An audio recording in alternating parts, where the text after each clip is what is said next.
Hi YouTube, hi everyone. I'm going to be showing you today how to clean your airbrush gun. Now I have two different kinds, which I'll be going over in the video. So let's get started.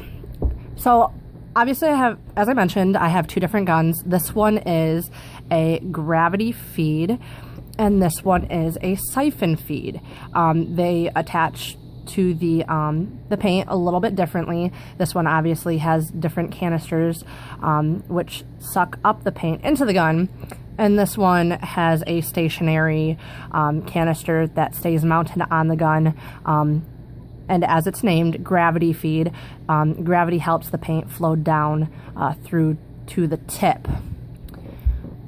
These back here are just the canisters that you can use with a siphon feed gun. This one's a little glass jar that has a lid for easy removal, easy cleaning. And this one is a metal one without a lid that are easily interchangeable. I prefer not to use these because I'm a bit clumsy and so I can spill it easier using these, but those are just two options that you can use with this siphon feed gun. I also have some Createx airbrush cleaner, some Badger ready-to-use cleaner as well, a squirt bottle with water, a pair of pliers.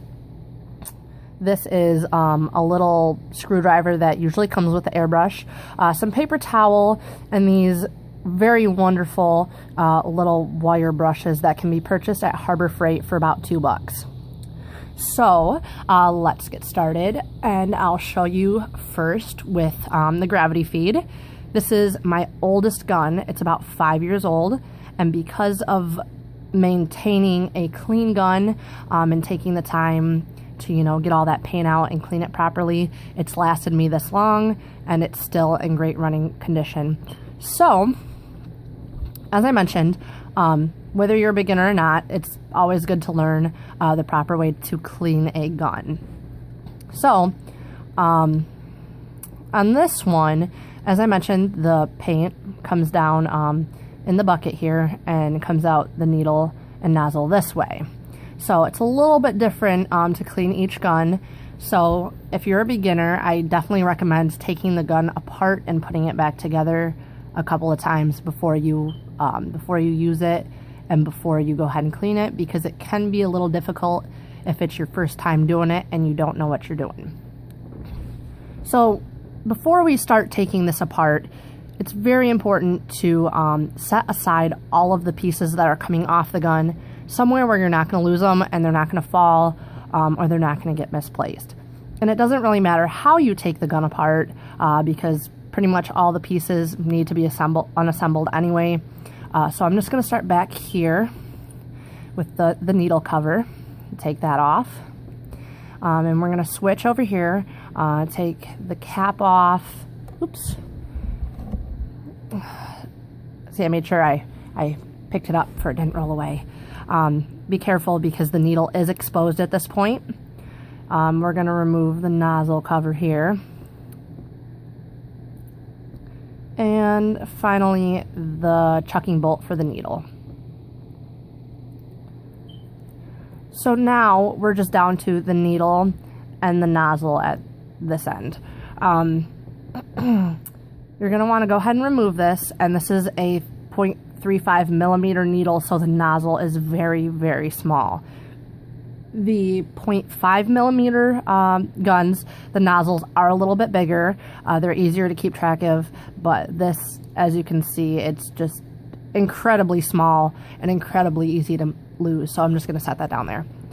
Okay, so say this gun is full of paint. It's not, it's clean, but say it was. Obviously, you have paint in here. In the canister, and you'd have a little bit of paint on the needle and nozzle as well. So one thing I like to do is have like a tub of water ready to put my needle in and the tiny nozzle, have some wet paper towel and that sort of thing. Rule number one, once you have all of this taken apart, is to never, ever, ever, for any reason, pull the needle out through the back of the gun this way. It's okay when it's clean, but I'm going to tell you why it should never be done when the gun is dirty. So the airbrush gun has a lot of parts and mechanisms back here related to the trigger.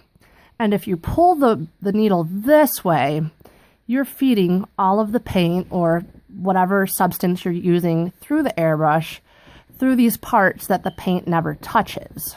Okay, so this can cause many problems. It can cause the parts back here and the springs to get clogged with paint. It can even cause the gun to stop working. So you just want to make sure that before you touch the needle that you're going to always push it out the front where the paint cycles, since it will be dirty, and pull it through that way. You will get paint on the back of your needle here, about right here. If it is incredibly dirty, which that's okay, because this is going to go into a bucket of water, or it's going to be wiped off with a cloth. So it's perfectly fine if this gets dirty. So now we're on to cleaning the body of the airbrush gun. And what we use for this is you can use a variety of things like paper towel. If I was actually cleaning this, this would need to be damp. You can wipe out the paint, you know, just by sticking your finger in there and kind of running the paper towel around. And as I mentioned earlier, these little wire brushes, once again, you can get these at Harbor Freight for about $2. They come in a variety of sizes, you see, for the different sized guns, that sort of thing. These are really, really great for getting in these chambers where the needle goes. So I'm just going to demonstrate what I would do if this were dirty. As you can see, it goes right in and back out. And you'll probably want to do it a couple times. You can get these wet and just run it through a couple of times, and that will help get all that paint in this chamber where the needle goes. Now, on a gravity feed gun like this, you can see down in the chamber there's a little recess area in the cup. It's a little bit hard if you have bigger fingers. I have pretty small fingers, and even I can't get down there. So what I use is a Q-tip, put some airbrush cleaner on it. I even use rubbing alcohol or white distilled vinegar sometimes, and you can just easily wipe it out, and boom, bam, you're done. Another thing that I do want to mention is if I was cleaning this and this gun was dirty, I do recommend keeping it hooked up to your air supply, because that way when you're going ahead and cleaning these areas, you can just give a few, you know, puffs of air, get all that cleaner or liquid and all the moisture out, because you're definitely not going to want to put it away with moisture on it. So say we clean this and, you know, we're good to go. You're going to want to go ahead and put it together. And that's why I mentioned if you're a beginner, you're going to want to definitely explore your gun, take it apart, put it back together just a few times, so you get to know the pieces and you get to know how they're put together. So as I explained, I never feed the needle out the back of the gun, and that's even when I'm putting the needle back in. So I never feed it backwards. So I'm just going to push it in, and I'm going to stop before it hits up here. And I'll tell you why. Because this tiny little nozzle, if you have the needle pushed too far forward, you won't be able to easily screw this in. And it is more difficult when you have the needle in. So we're just going to go ahead and replace that. And once this is in and secure, you can go ahead and push the needle all the way through until it stops.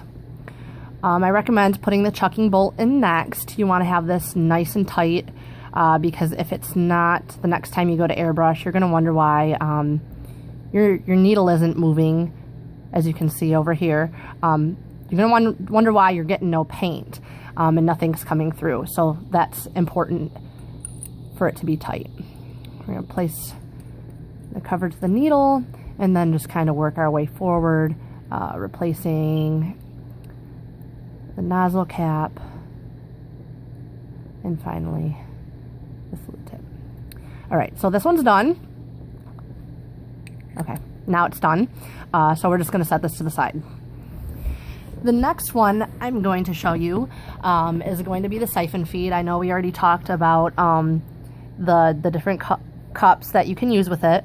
Those are fairly easy to clean. Once again, these little wire brushes are great for getting in the hoses of the cups here. They're easy to fit in here, and they're easy to fit in these tubes right here. So I'll just set those to the side. All right, so I have about 7 or 8 of these. They're not my favorite. I do like the gravity feed better, although the gravity feed are a little bit more difficult to clean. I do have a set, about 6 or 8 of them that I use for quick change when I'm doing projects with a lot of color. So taking a look at this, you can kind of see it does have the same parts to it.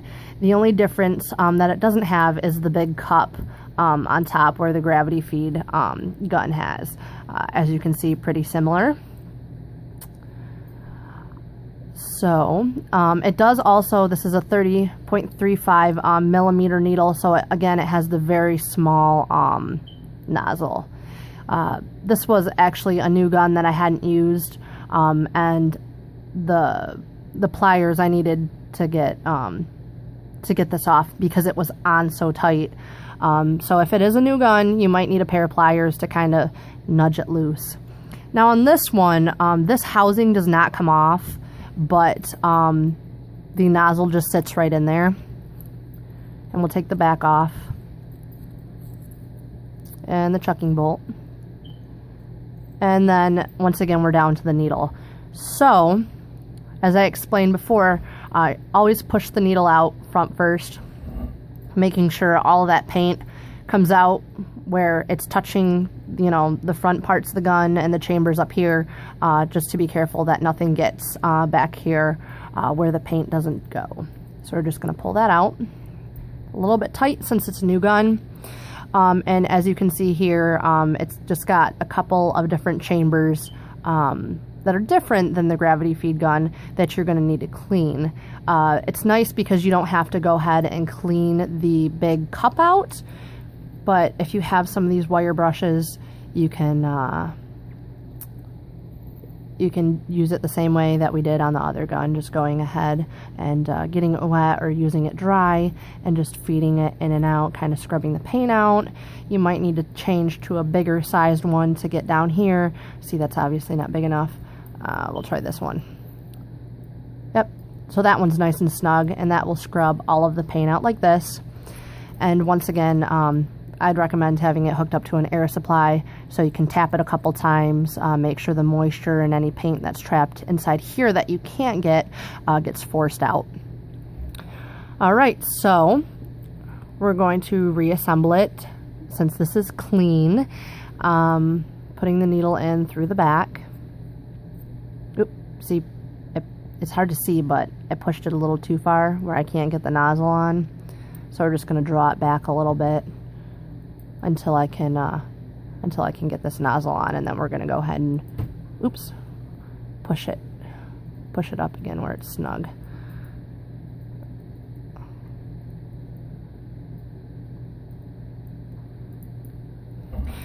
And we're going to push that up, make sure the chucking bolt is nice and tight before we put the cover on.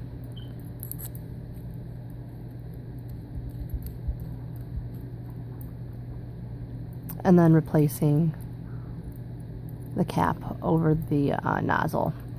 And that will do it for cleaning a siphon feed and a gravity feed. I know I mentioned a couple of things you can use to clean your guns. I'm just gonna go over them real quick. Water is very important if you're using like water-based paints like Createx. That's what I use for all of my airbrushed apparel. I have some Badger ready-to-use cleaner and Createx cleaner. Honestly, I see no difference between the two. I use them interchangeably, and I haven't seen much of a difference between the two. What I prefer to use is just straight rubbing alcohol. It takes the paint off very quickly. It's really nice to use. Or even when I get some